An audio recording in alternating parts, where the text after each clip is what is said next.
Hello and welcome to my channel. I have here the Swamps of Doom terrain set from Dungeons and Lasers. I'm going to attempt to get all these built up and painted by the end of this video, and I'm also going to look into making a board which these pieces can be placed upon, and that way I can help set the swampy theme. There's a lot of sprues within this box, and once assembled we will end up with 27 pieces of scenery. So we have a boat, some piers, some swamp pieces, some trees, rotting corpses and other bits of terrain. This is going to take quite a bit of time, so let's get snipping. Every single piece needs cleaning up too, and for some pieces that's all that's required, and for others we need to assemble them. And plastic cement is the glue of choice.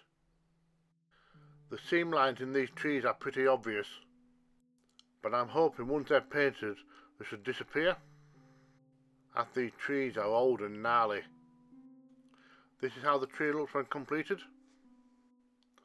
Plus there are 5 more identical ones to make.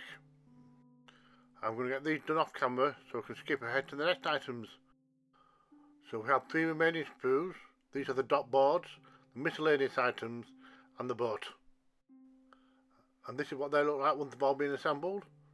And I am quite fond of this boat as well as this giant dead fish. And now I've got to paint all this lot, and batch painting is the quickest way to do it. Everything is starting off with a brown base coat, and I begin with the swamp reeds first. I'm building up different layers of colours and just slapping them on, and this will help make the plant look a little bit more natural. By only concentrating on the top layers, the brown base coat adds some shading, and then I tidy up the edges and add the remaining little details, such as skulls, dead trees, etc. I apply a similar process for the wood effect, by first loosely dry brushing on some white, and then slowly building up the colour layers for a bit of variety, as wood tends not to decay at the same rate.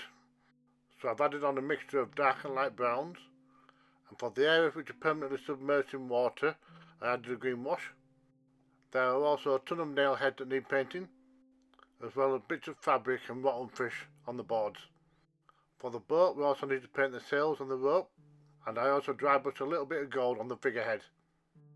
I followed the similar process for the trees, and I wanted these to look a little bit pale as if they were all dying.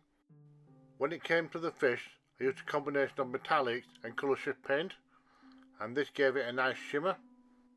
The other items were fairly easy to paint, and they're all items from an abandoned fishing camp, so everything was basically drab and rotting. All this terrain can be used alongside any 28 to 35mm miniatures, so it's a pretty handy set to have.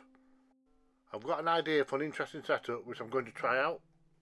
First of all, I'm going to need this transparent green acrylic sheet, and that's going to be placed on top of my A3 size light box, and as you can see it gives off a really nice glow.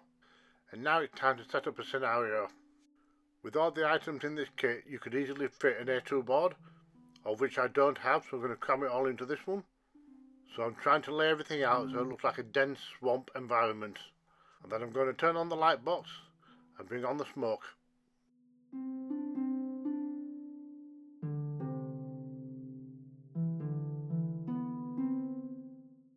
I think that creates a nice spooky effect.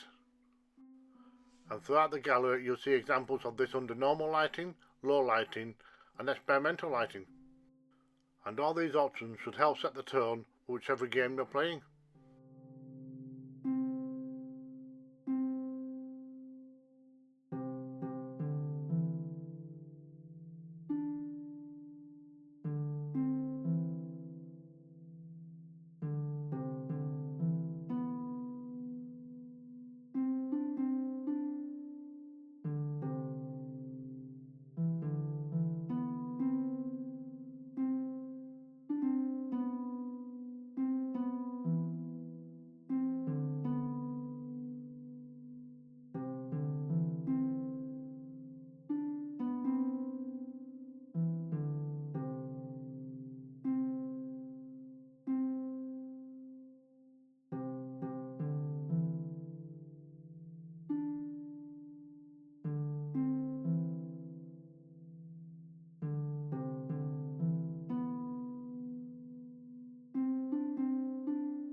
Thank you for watching, Don't forget, if I can do it, so can you.